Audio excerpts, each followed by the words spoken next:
Good morning, everyone, and welcome to Diving into Wit and Wisdom, modules 0 and 1. We're very happy that you're here with us, especially on an early morning on the last day of the SEED conference. So we appreciate your bravery and your strength. Let's get started. My name is Nathaniel Peak. I'm a sixth grade ELA teacher at Hoffman Middle School. And last year, I primarily was a virtual teacher, but halfway through the year, I had one block that came back. And all of my students were beginner intermediate ESL students. And my name is Bailey Stethek. This past year, I taught sixth grade ELA at Grantham Academy, and I taught primarily beginning and intermediate ESL students. And we invite you, if you have a copy of your TE, to turn to the TE, the sixth grade Wit and Wisdom curriculum.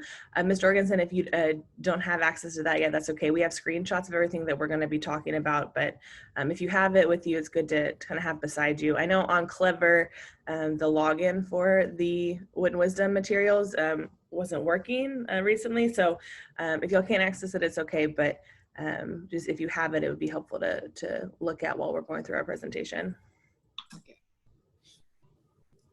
Okay, and some of our norms and expectations for our session today is if you're able, please have your camera on. It's just great to be able to look into each other's eyes and check for understanding, how we are with our students in a virtual setting. Contribute to the conversation. Because we're a small group, we hope that you feel free and brave to share your knowledge because we're all in a learning community. And also try to be in an environment that allows contribution. So if you're in the pool swimming or if you're walking on a track, those places you might have distractions. So we do want to hear from you. We want to hear the things that you're doing in your classroom and your opinions about things. So make sure that you're in an environment where you can focus and contribute. Okay, so our objectives for today are the teacher will know the components of a successful wit and wisdom lesson. Teachers will understand how to adapt the curriculum to fit the needs of our ELs in our classrooms. Teachers will be able to discuss the module 0 and 1 overviews and write a successful wit and wisdom lesson objective in CUB format. In our district and in our classrooms and in our curriculum, we use the gradual release model. So for today's session, we will also follow that same model. And the gradual release model starts with the teacher responsibility, that focused instruction, that explicit instruction with the I do. And then we move to where the teachers and the students collaborate together and they do a we do it. And then students by themselves collaborate with a you do it together. And the teacher kind of facilitates and checks in. And then finally, we have the you do it alone. So the students will show their mastery of whatever they've learned today. So for our session today, we're going to primarily focus in the I do, we do, and the way that we do things today. And we're hoping that when you go back to your campus and you're working with your PLC and your grade level teams, that you do that collaborative learning, that you do it together in your planning process. And then in preparation for that, you may have to do some things alone in your independent learning, your independent study, especially of the TE. There's certain areas that we want you to focus in on to help you with your planning, and we'll show you that today. Here is our agenda. First thing we're going to do is we're going to unpack a wit and wisdom module. Next, we're going to build background for teachers and ESL students. Then we're going to move to designing module 1 CUBs. And then we're going to take a look at some frequently used ESL scaffolds and instructional routines in module 0. And so in number 1, Mr. Peak will start to kind of frame our thinking around the structure of the Wit and Wisdom curriculum, how it's written. And in 2 and 3, I'm going to share a module unpacking protocol that might seem familiar, but we're going to look at it with an ESL lens. And then in 4, Mr. Peak will finish up with those most commonly seen routines and then scaffolds.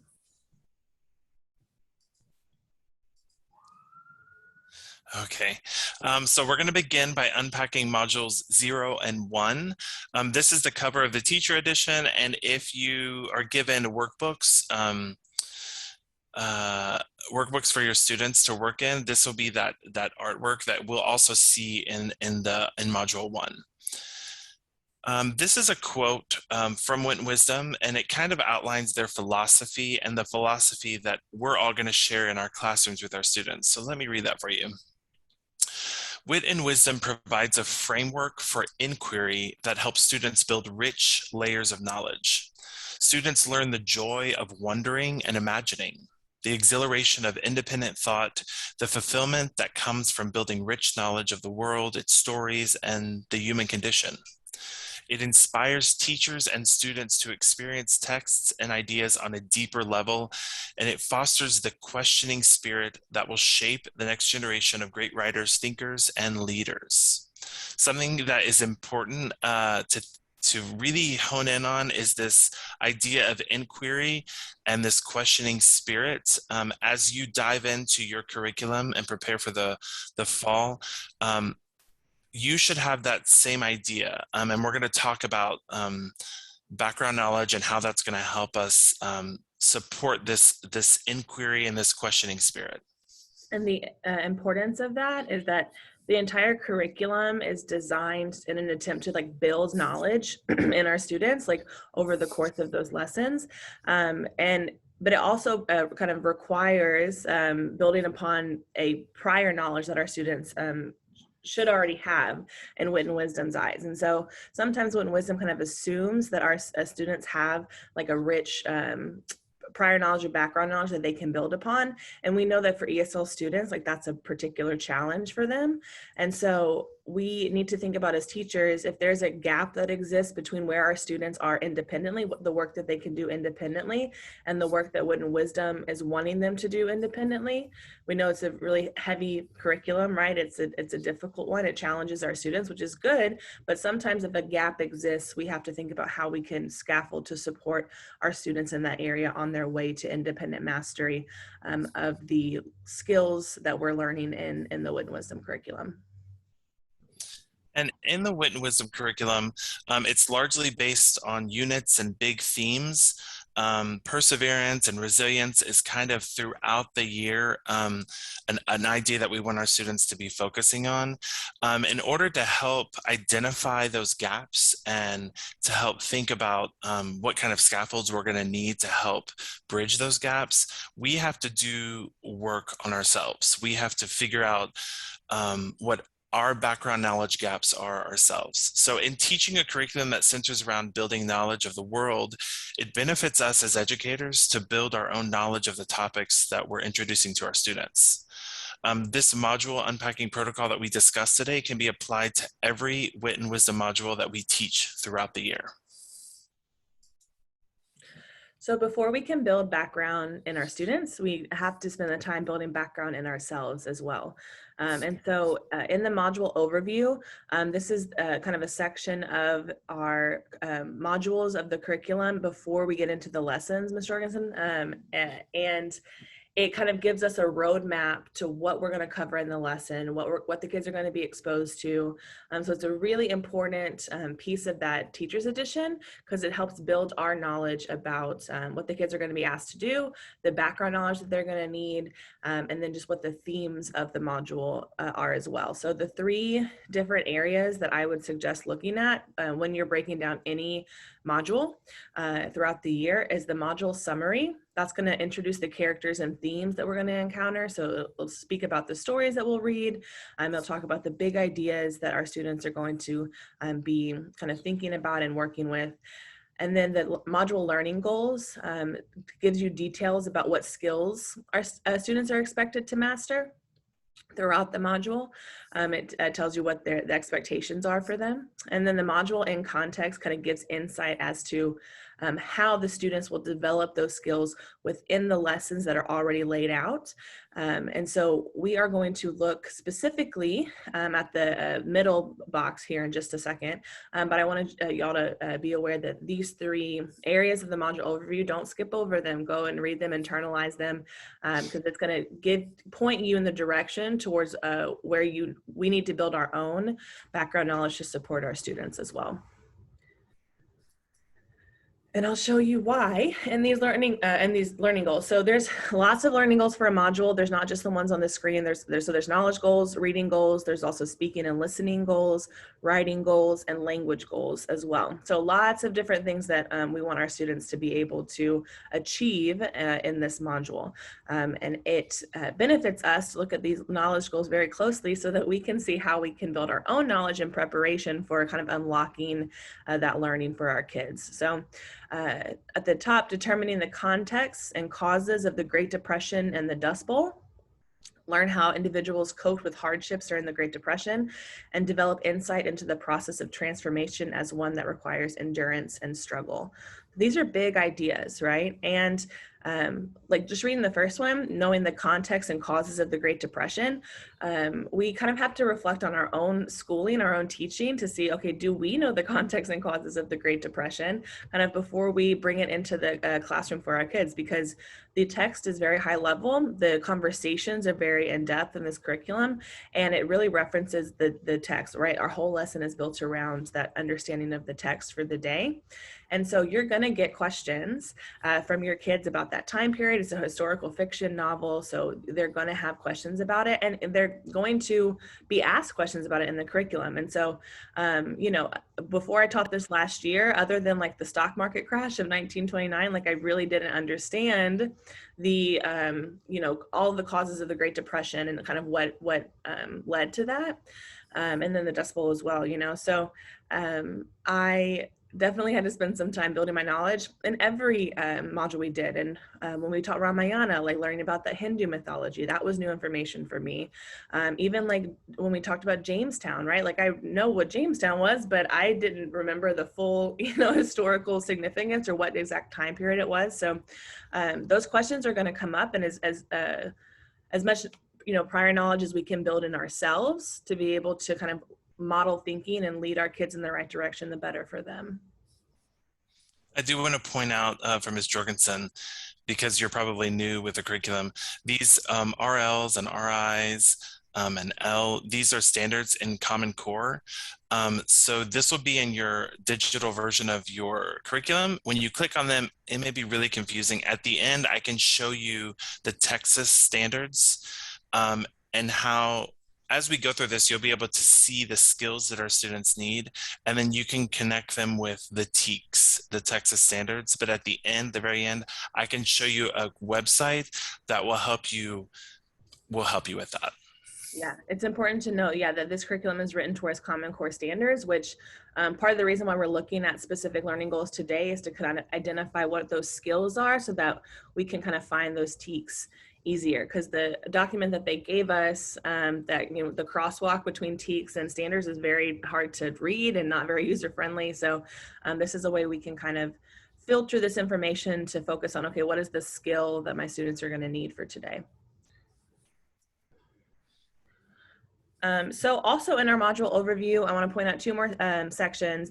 However, these sections are going to be helpful in supporting your ELs and your classroom building background knowledge. They're the essential question and the suggested student understandings.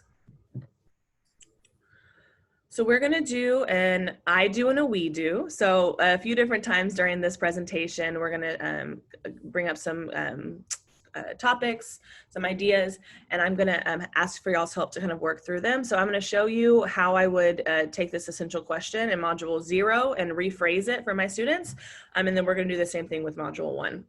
So as an example, the essential question for module 0 is, how do we build knowledge through reading? So this essential question for Ms. Jorgensen is really important. We have this question with us for the entire module. Everything we do builds towards this question. And then the end of module assessment, the EOM, directly addresses the essential question. So it kind of is the, the biggest understanding that we want our students to take away from our time together, every module. And it's important in my classroom, like the essential question as it's written like this is posted throughout the whole module in my classroom. And it's important to continue to expose them to this, to higher level academic vocabulary as the curriculum is written.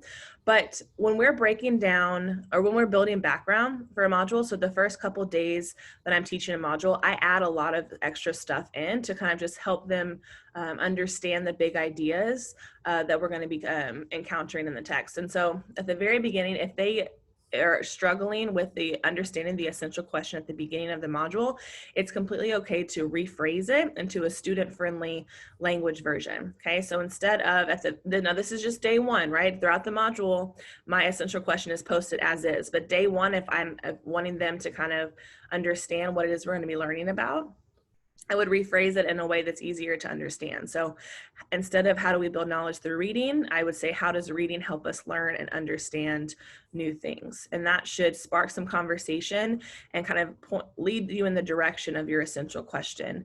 Again, that's just a scaffold I would put at the beginning of the module. Once they understand how to break down that essential question, then they know the different vocabulary words within it.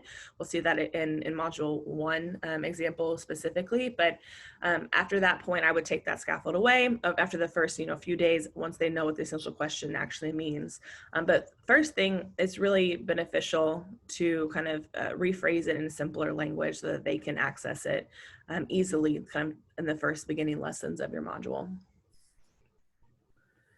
So y'all are going to help me. And so the essential question for module 1, we're going to do a we do. We're going to rephrase this question in student-friendly language. So the essential question is, how can enduring tremendous hardship contribute to personal transformation?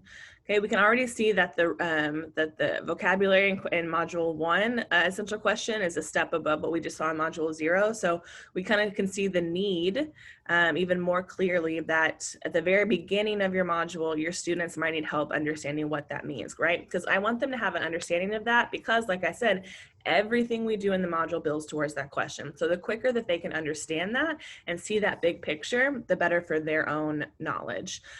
So in the chat, I would love for you all to drop for me in the essential question, how can enduring tremendous hardship contribute to personal transformation?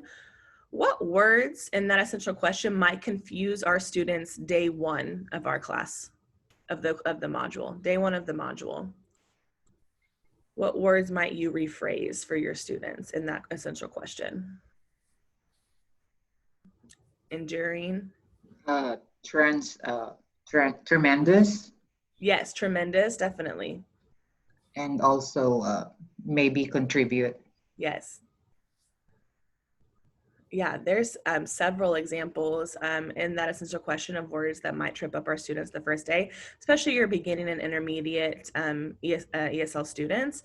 So I would say enduring, tremendous, hardship, contribute, personal, and transformation. All 6 of those words could trip them up day 1. So the sooner we can break that down for them, and again, the question as is written, how can enduring tremendous hardships contribute to personal transformation? That stays up in my classroom and we reference that a lot. But at the very beginning, I want them to have a big idea understanding of what we're talking about to unlock that knowledge. And so how could we rephrase that question? Just like I did in module 0 and did it in student-friendly language, how could you make it simpler, that idea simpler for children, for your students?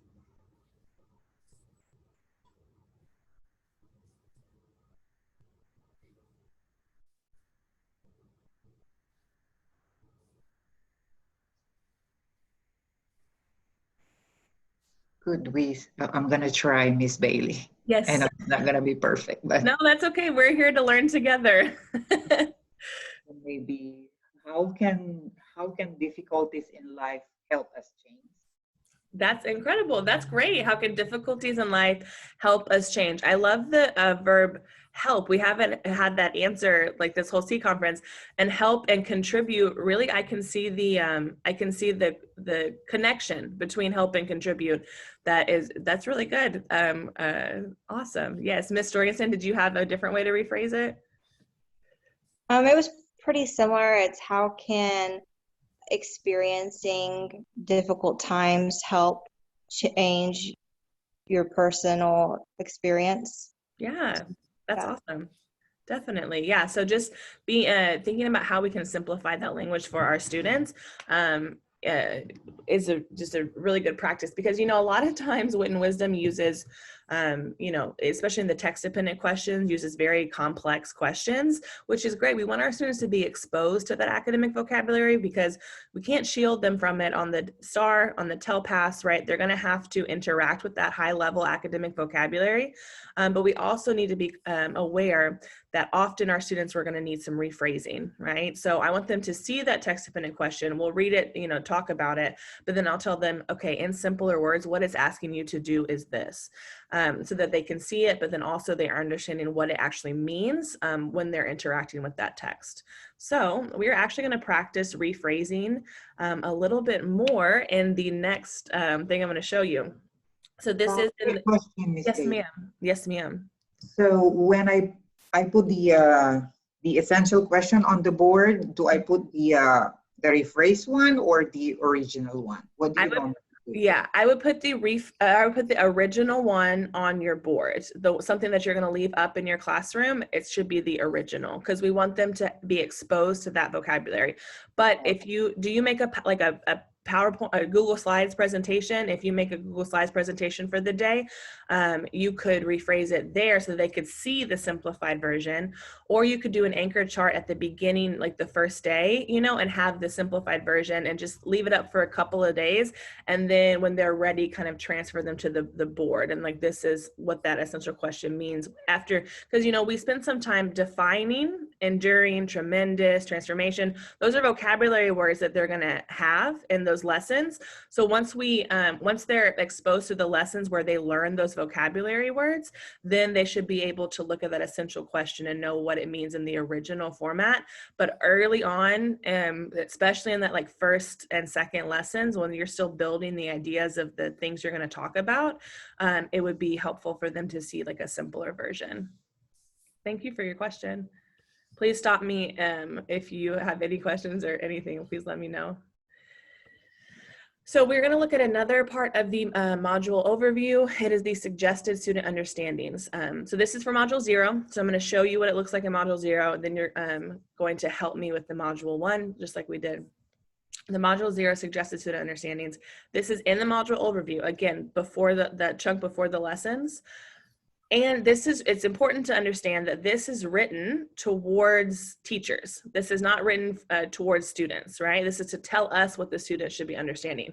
But it also gives us the big ideas, the themes of the module. So what is helpful that I found is taking these suggested student understandings and then creating an anchor chart using simplified language to kind of give them the themes of the module as early as you can, right? As early as they're able to identify those big ideas, they're able to make those connections in the text. When you hear, and then when you come across textual evidence for those ideas, you can point back towards that anchor chart. So, for example, the first understanding is reading can build knowledge of the world and engage the imagination. The second one is reading can build community, developing relationships between children and librarians, teachers and students, or even among neighbors. Okay, so those, especially that second one, pretty wordy, right? A lot of words, a lot of stuff going on. So we want to break it up into singular ideas, okay? And the first statement, the first bullet point, under the first understanding that says reading can build knowledge of the world and engage the imagination. In the anchor chart, that would get split up into 2 statements. The first 2 statements on the box below. Reading can teach us new things about the world. Reading can help us imagine new things. Both of those come from that first understanding. The second understanding is in simpler language. Reading can bring people closer together.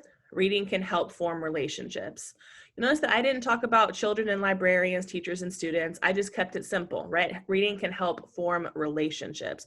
Reading can help build community, or can help bring people closer together. So wanted to keep the ideas simple. Again, this would be day 1 if I'm trying to give them a big picture of where we're going for the module. These are the themes that they're going to encounter in Module 0, okay? And we know Module 0 is, it's a short module. It's just to get us prepared for Module 1. So this practice is going to be especially helpful in Modules 1, 2, 3, and 4, because you're going to have them for longer, right? This module is going to be longer. And any, support you can give your students of generating those big ideas early on is going to help. So we're going to do the same thing for Module 1. So I'm going to share my screen now. Oh, here in the chat. I'm going to drop a link to a document that I'm going to be working on. You can either look at that document and go through it, or you can just watch on the screen with me.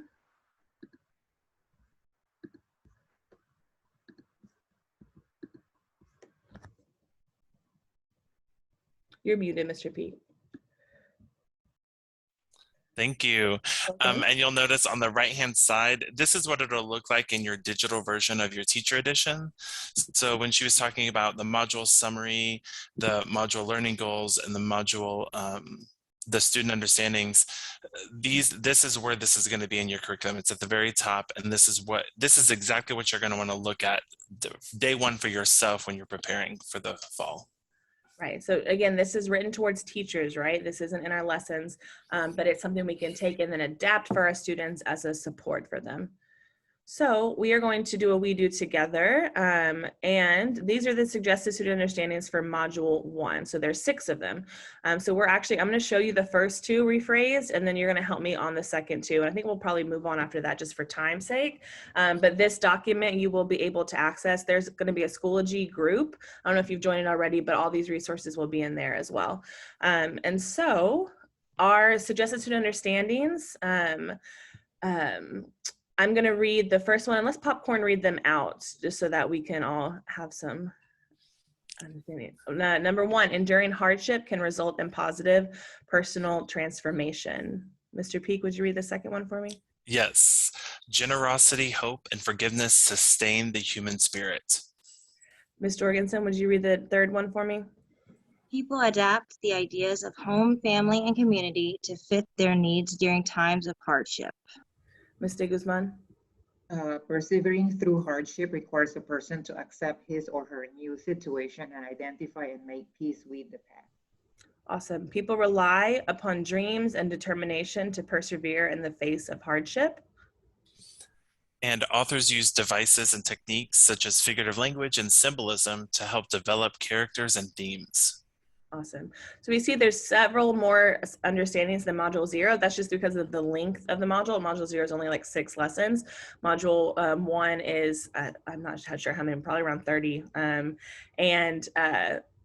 So because it's a longer module, we have a lot of student understandings that they want our students to kind of walk away with. This is the knowledge that they want them to walk away with at the end of this module. And so if we are going to rephrase those in simpler language, I'm just going to look at the first 2 and show you. Again, this is a I do and a we do. In the gradual release model and the they do portion, that's going to happen in y'all's PLCs. We hope that you take this information back to your PLCs and show them. And then the you do would be any individual planning that you're going to do with these concepts as well. Okay. So enduring hardship can result in positive personal transformation. Would translate to going through difficult times can change people for the better. And then generosity, hope, and forgiveness sustain the human spirit. I actually split that into 2 just because there's several different ideas going on there. Helping other people can give them hope for the future. Forgiving someone can help bring you peace. So kind of us having to think about, okay, what does it mean to sustain the human spirit, right? But to give them hope for the future, to bring peace like that, those emotions really help sustain that human spirit. And so that's something that you can kind of break down for your students. So you'll see that was 2 statements broken down into then 3 statements. So sometimes you might have to break up an idea into more than one sentence if it's going to be in a simple version for your students. So we're going to practice with these 2 statements. The first one is people adapt the ideas of home, family, and community to fit their needs during times of hardship. So we're going to start with that one and break it down. So I'm going to give y'all a little bit of think time, maybe 30 seconds, 45 seconds of think time. And then we're going to come back together and talk about how we can rephrase that for our students. People adapt the ideas of home, family, and community to fit their needs during times of hardship. And keep in mind, these are going on an anchor chart in your room. So think about what your students need when you're simplifying.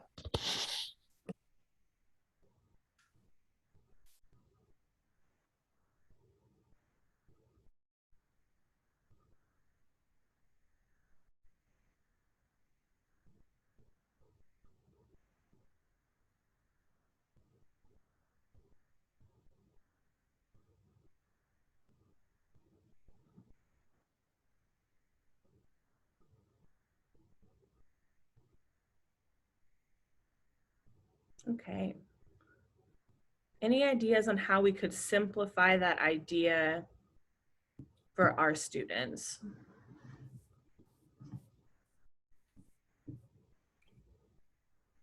People adapt the ideas of home, family, and community to fit their needs during times of hardship. I'm thinking of another word for adapt. I'm sorry. No, that's okay. What do you do when you adapt? It's a verb, it's an action, evolve, change.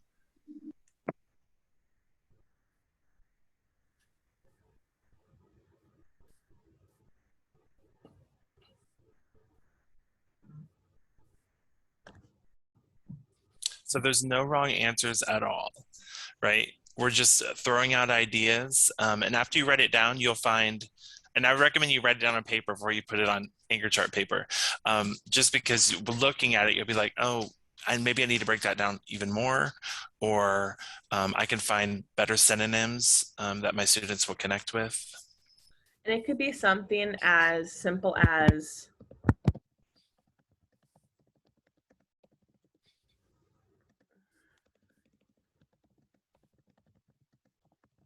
you can choose who you call family, right?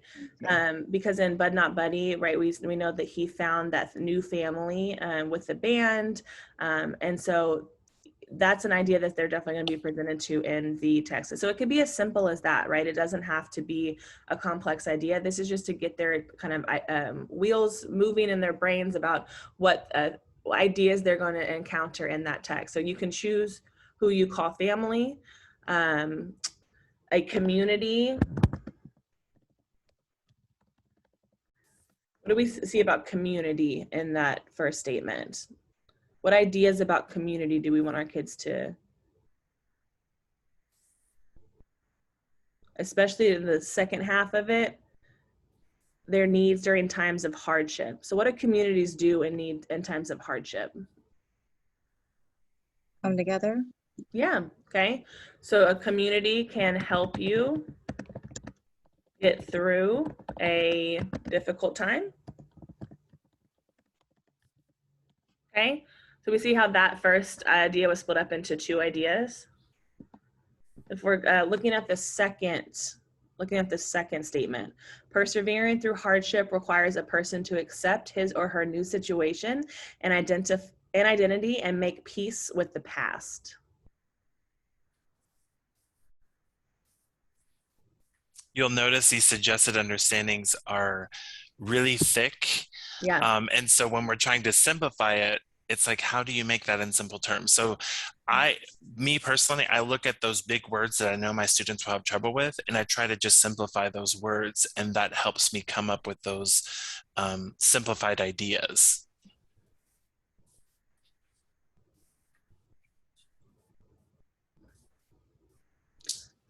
Even that first phrase, persevering through hardship, right? What does it mean to persevere?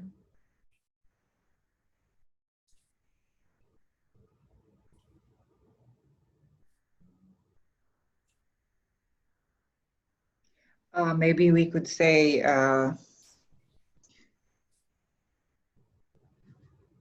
Withstand or quitting is not an option. Okay. Like, do you have anything to add? withstand. or Okay. lasting through hardship. Yeah, okay. Miss de Guzman, remind me what you said again? Querying is not an option. Okay, awesome. So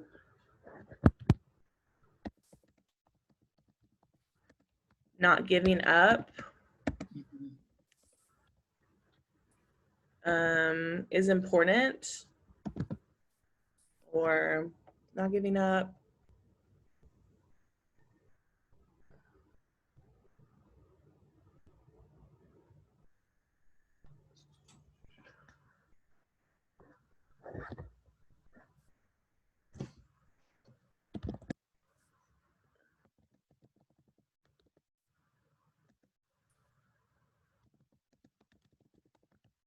Is important.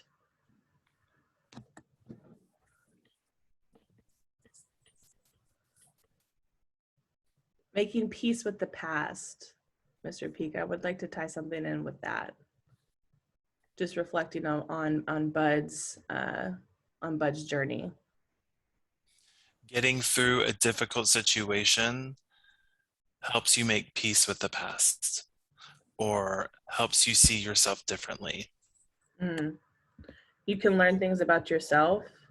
Yeah.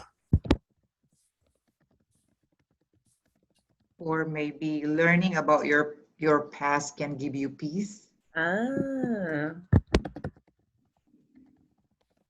And that is a good theme. That is something that happens in Bud Not Buddy. yes. So we see that, yeah, now that, for those of us who've read it and taught it last year, right, we can now see that we have a better big picture understanding of Bud's journey and how that relates to the essential question and how it relates to our lessons and what we can point out for our students. So that's important to remember. So this is definitely, I think that we were successful, right? We rephrase these two statements. These would be the big ideas that you would show your students day one. We have two other statements that we didn't convert yet, and we're going to move on just for the sake of time. But you can choose who you call family. A community can help you get through a difficult time. Not giving up in a difficult situation is important. Learning about your past can give you peace. Okay. And those are still abstract ideas, right? But they're in much simpler language. So our students are more likely to understand what the big picture is. And then when you hit those lessons, we do hit lessons when we talk about big ideas. When we hit those lessons, they're more likely to understand them quickly because you've already kind of previewed the big ideas for them in these suggested student understandings. Okay. So I hope y'all found that helpful.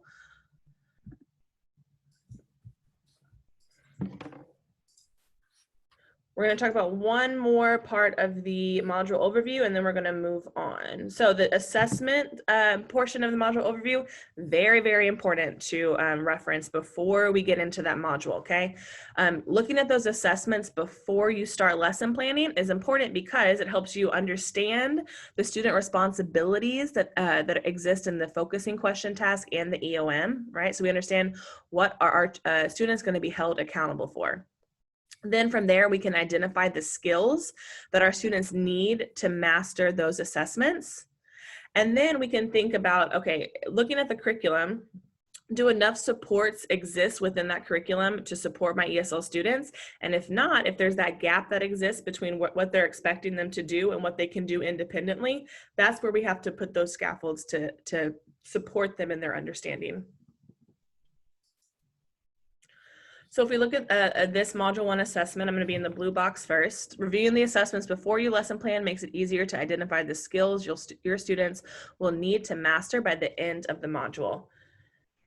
Anticipate EL learning gaps as you consider which skills might need reinforcement. Identify potential mini lessons to close gaps. So looking at the end of module task, we're going to write a cause and effect to-seek essay, which is including an introduction, 2 body paragraphs, and a conclusion, in which you explain how Bud or Billy Joe's responses to the hardships or cause contributed to his or her transformation or effect. So we can see a heavy emphasis on cause and effect. So our students definitely need to understand that. We also see phrases like character responses, explanatory essay, use relevant evidence. Okay, so that is going to be the areas, the skills that our students are going to need. They're going to need to know how to, evaluate character analysis. They're going to need to know cause and effect. They're going to need to know how to do explanatory writing, and then selecting relevant evidence. And Wit Wisdom identifies the same skills, right, that they're going to be working on, but sometimes our students just need reinforcement and extra support, extra practice, extra background knowledge. If they are not, ready to come into your classroom and be able to write about cause and effect and identify it, if they can't do that independently, then we need to, maybe in our launch, we could embed a short video that explains cause and effect quickly, or you can have some examples for them, right? Just thinking about ways that we can break down that learning for our students and make it more likely for them to be able to do independently. So also in our Module 1 learning goals, one more click, Mr. Peak, we see several phrases as to, that gives us some idea of the skills that our students are going to need to have for this module, okay? And again, there's lots of goals, not just reading, but I wanted to kind of focus in on these. We see figurative language, theme, development of character, plot, theme, or central idea, similarities and differences, so comparing and contrasting themes, dialect is going to be something in play too. So we can see from this what our students are going to be asked to do, what goals that they have from the expectations that they have for their work in our class through this module. And that's very important for the next thing we are going to show you. So those learning goals are essential in our design and writing of our CUB statements. And so for Ms. Jorgensen, who hasn't maybe been with us yet in Aldine, but last year we had a big push from the district to have our objective statements written in CUB format. CUB stands for know, understand, and be able to. So on the next slide, I'm going to show y'all what it makes sense for, how it makes sense for me to think about the know, the understand, and the be able to, okay? The know should incorporate what we should think about this question. What background knowledge is this lesson built upon? Okay, and that aligns most closely in the Wit and Wisdom curriculum to the launch, right? And the launch is where we activate that prior knowledge, where we might embed those mini lessons, embed those scaffolds for understanding, review the day before, right? Review the reading from the day before, and it kind of gets us ready for the new learning that's going to be happening for the day, which is what the understand should kind of align to. The understand is what new learning is happening or being applied today, okay? And in the learn, it aligns with that, because in the learn, the students are given opportunities to practice those new skills, and it introduces new information to them in the learn portion of our lesson that we want them to understand, right? The know should reflect the knowledge that they already have, something that they've learned and stored in their brain. The understand reflects what are they learning right now? What are we working on right now? And the be able to is how we will assess them, okay? What will the students be asked to do to show their learning? That aligns most closely with the land portion of our lessons, because our land asks the students to apply those new skills in a CFU or check for understanding format, okay? Any questions about this? I know this is kind of a big idea, big picture, and I just wanted to make sure we were understanding. So, Ms. Bailey, which of those three will I include the ticks in my? Well, in the I could tell you that the ELPs are included in the be able to, and we'll show you in a second. The understand would be the skill that you're working on for the day, okay? So we're going to show you how to look at the curriculum and assess what skill you're working on, and then that should align with a TEK as well, okay? So the know kind of is more background knowledge, and that could be a TEK that you've already mastered, right? A TEK that you've already taught maybe could be incorporated in that know. The new learning for the day is going to be the understand and the learn, and then the be able to will correspond with that land, and that's going to be the ELP in that section. So I would say that understand would be the section where you would add that skill that TEK that you're working on for that day. So we're going to be writing Cubs with Wit and Wisdom curriculum, right? So I'm going to show you all the different parts of the lesson overview that I look at in order to write a Cub. So we're not in the module overview anymore. We're in the lesson overview for a specific lesson in module 1. Okay, so I use the lesson learning goals, the learn and land sections, the summary and the lesson overview, and then the ELPS handout, which is going to be embedded in the Be Able To. So Module 1, Lesson 2, Learning Goals. We have analyze and organize the events of Chapter 2, deconstruct an explanatory to-seek paragraph, and then there also is a goal in the deep dive, add appropriate transitions to a paragraph to clarify the relationship among ideas. So our Cub is going to be written around one specific goal that is present in the land, and then is supported by learning that happens in the learn. Okay, and so we need to look at all the different parts that I'm going to show you in a second to figure out which learning goal our Cub is going to be aligned to for today, because they both are important, right? Analyzing and organizing the events of Chapter 2, deconstructing that explanatory to-seek paragraph, both important. But we're going to look at which learning goal was the main goal of the lesson, and then you can consider where you might put those other elements in other places in your Cub.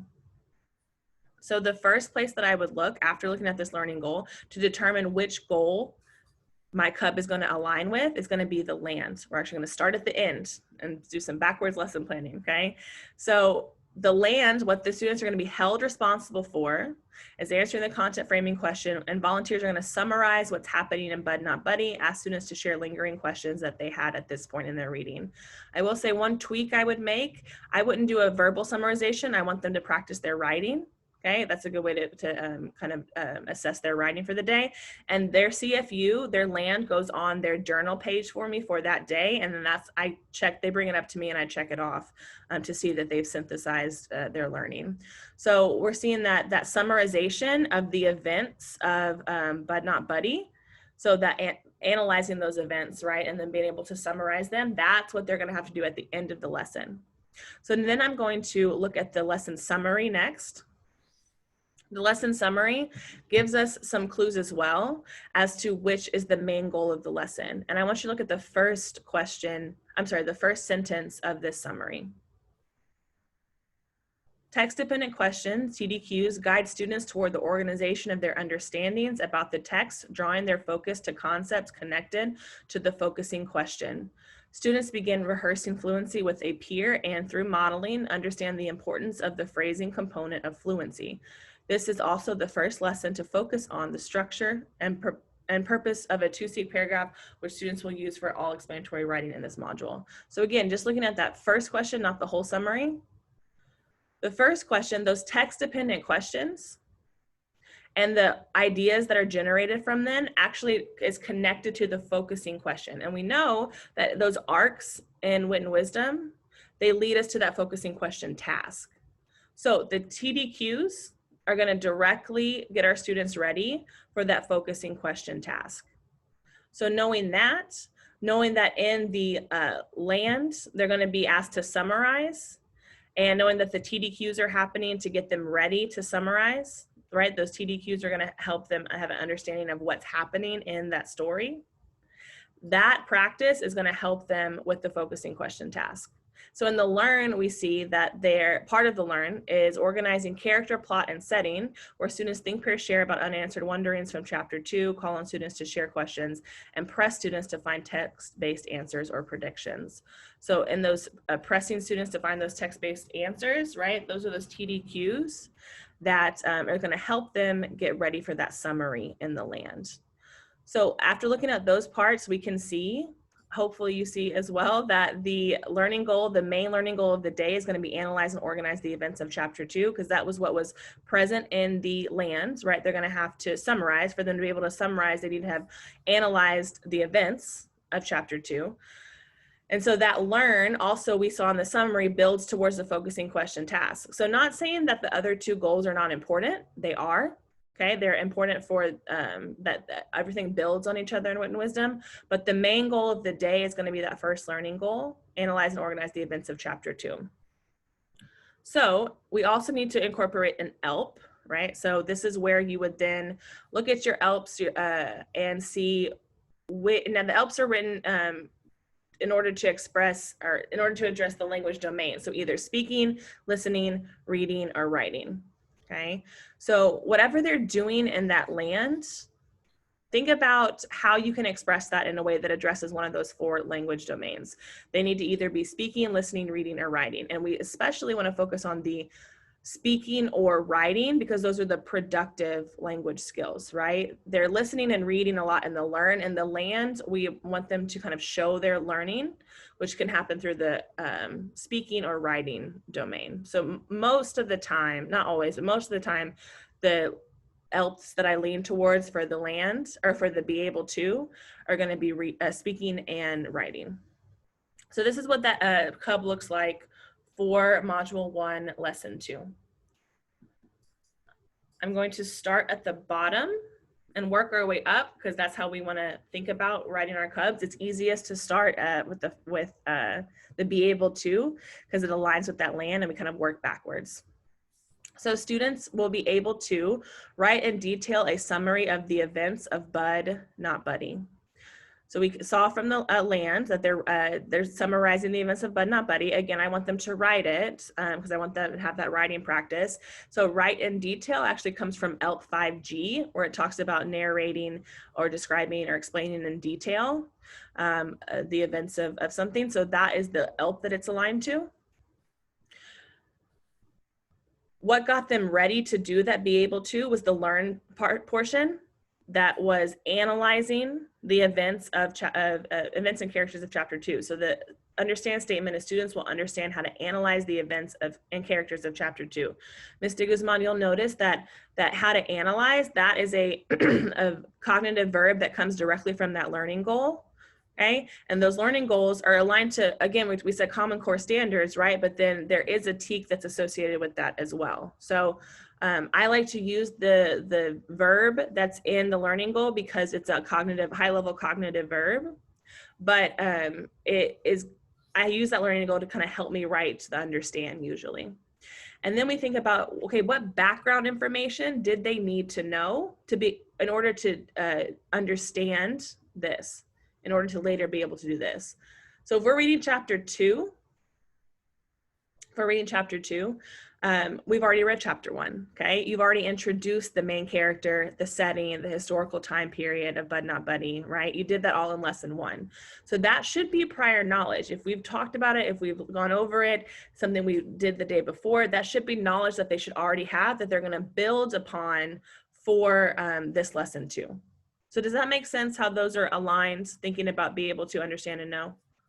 Yes. Awesome. So y'all are going to now help me.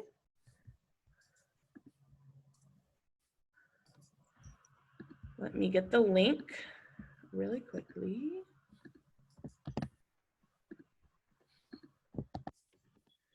There's the link.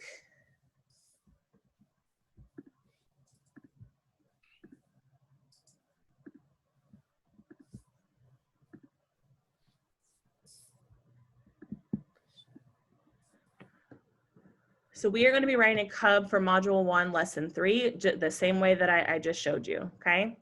So I'm going to go through those same steps. I'm going to explain where I'm looking for that information that helps me write that cub.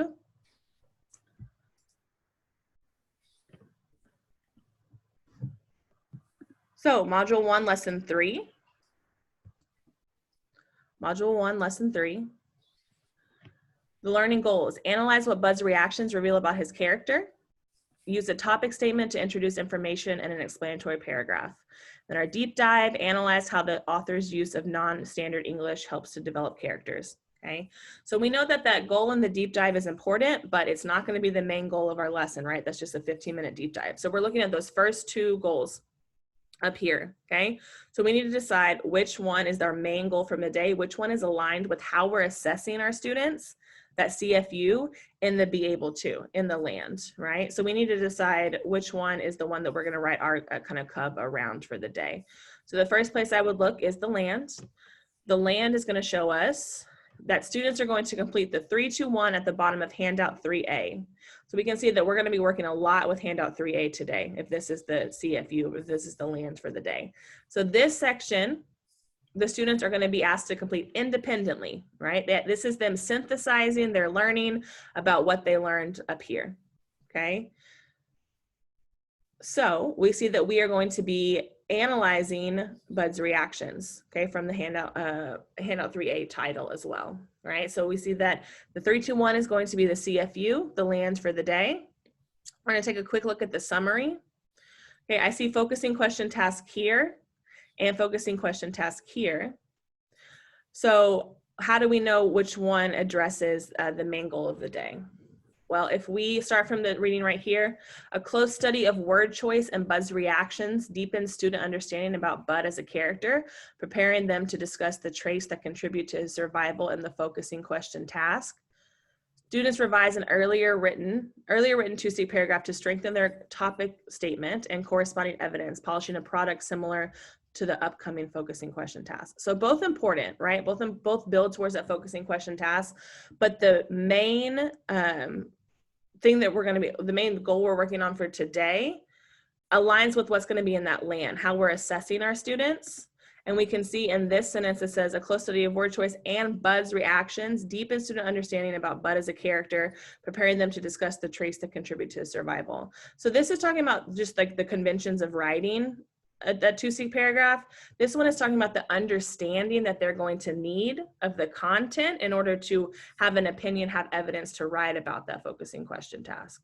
Okay, so I would actually say that this sentence, the second one, the middle sentence, shows us the main goal of the day. Okay, and that's reinforced by knowing that the land, right, we're assessing their knowledge independently right here. Okay, if we look at the learn, we'll be analyzing Bud's reactions. That's big. Okay, we'll see that we'll model for them. We'll do like kind of a gradual release, distributing handout 3A, and then pairs complete the chart on handout 3A. So just as a side note, I would implement a gradual release in this part of the handout. I would do an I do up here where I just model for them how to do one. This would be a we do, where they help me craft it together. And then the they do would be chapter 3, chapter 4 in pairs.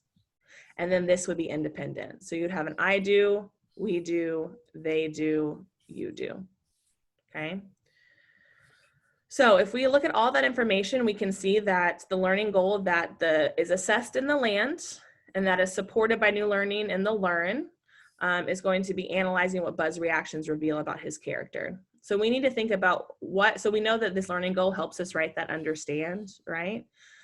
So we need to think about what background knowledge might be beneficial for our students to have before we get to that learn that would help them analyze Bud's reactions, what Bud's reactions reveal about his character. So thinking like, do our students know what character actions reveal to us in a text? Do they have an understanding of that? And we needed to consider that when we write this cub. So I did the be able to for us, okay?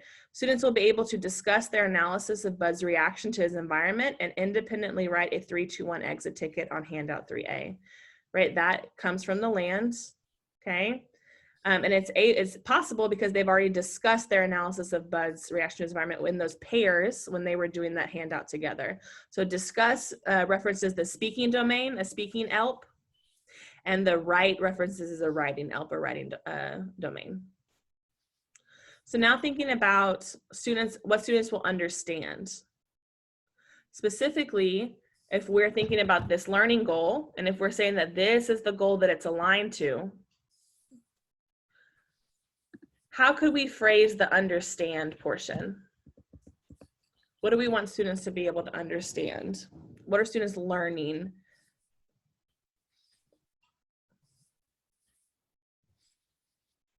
Ms. De Guzman, you're muted. Miss Bailey, can you go back to our learning goal? Yes. Thank you.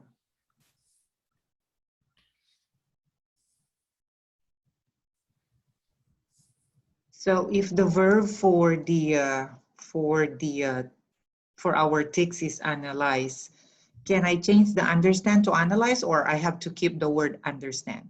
No, well, so what you can do is write, oh shoot, let me see. how to. Oh, okay. Okay. So what would we say? How to what? How to analyze Bud's reactions, Okay. reveal about his character. Where specifically? Do we know what chapters? Maybe. Oh, okay. I don't know if I showed you that. I'll give you a hint. It's 3 and 4. So how to Yeah, analyze. okay, yeah. How to analyze Bud's character in chapters 3 and 3 and 4. How to analyze Bud's character in chapters 3 and 4. Yeah, that aligns with that learning goal, right? And specifically what his actions reveal, right, about his character. So we could even say how to analyze Bud's character reactions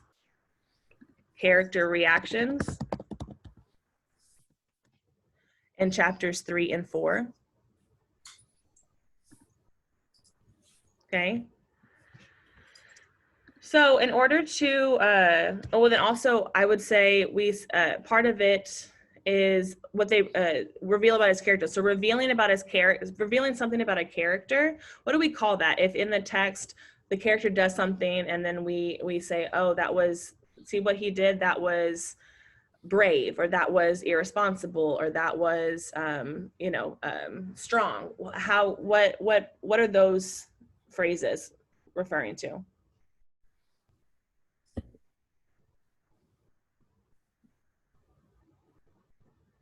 Maybe the qualities of a character, or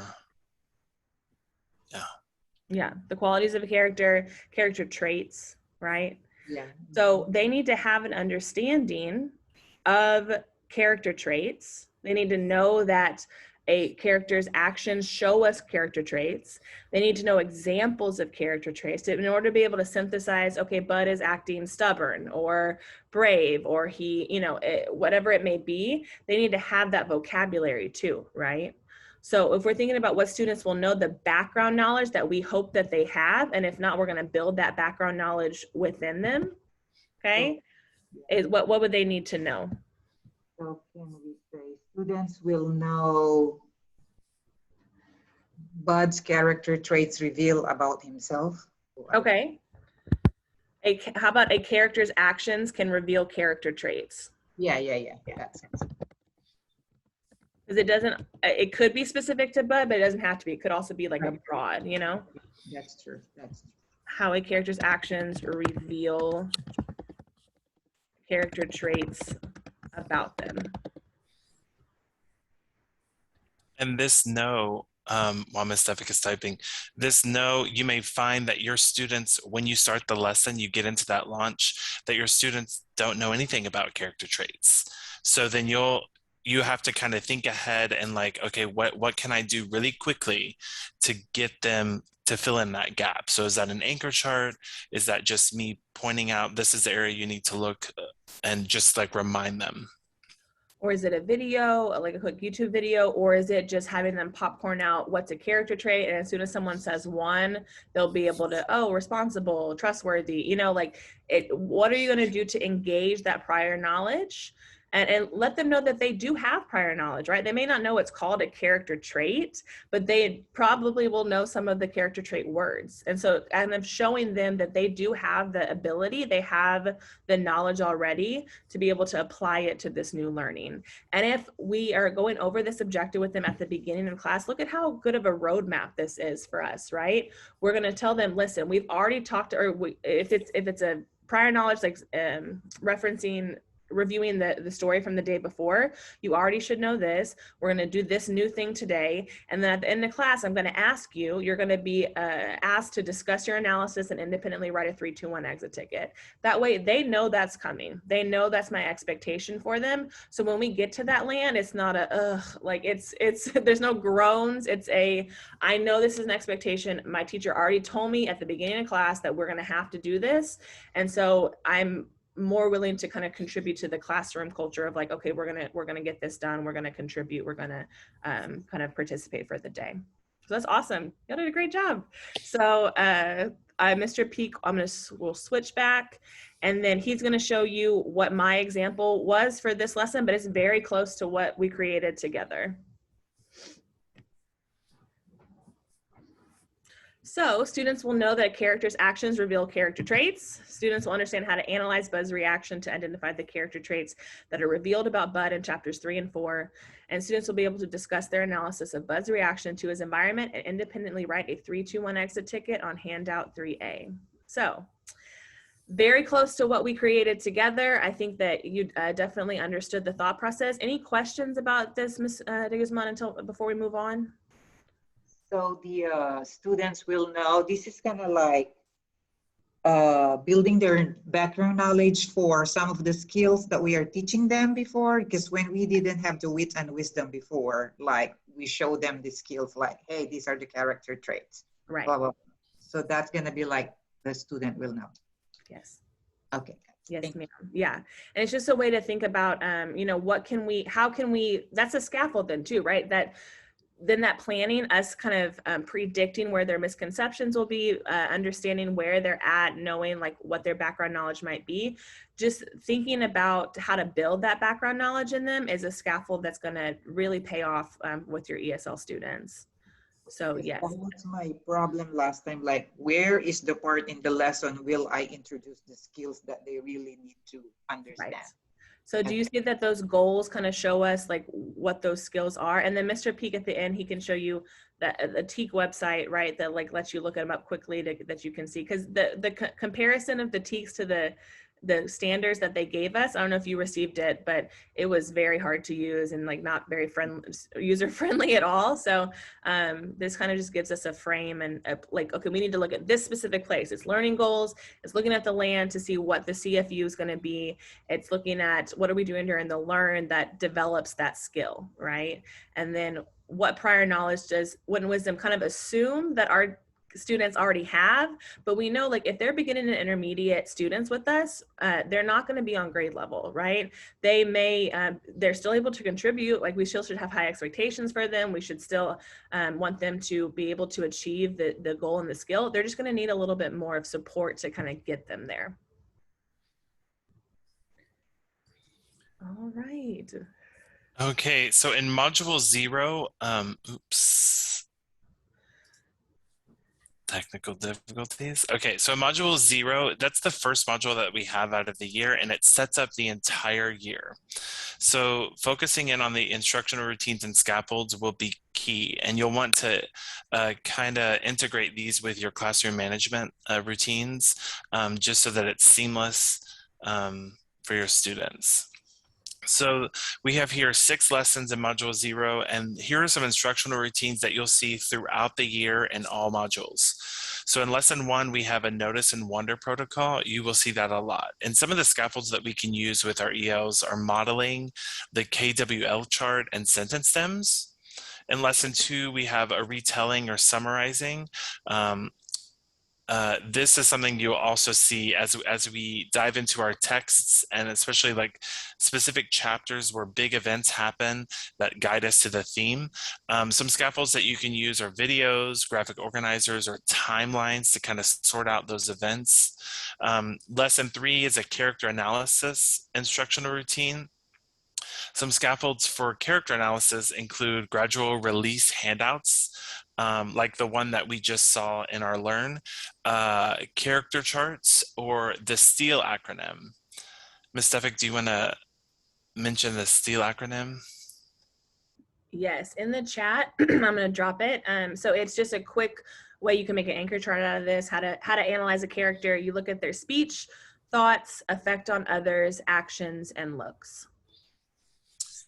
Lesson 4, we're identifying theme, and some scaffolds for that are suggested understanding charts. So we've talked about that today, and some of those themes that they're going to see throughout a module.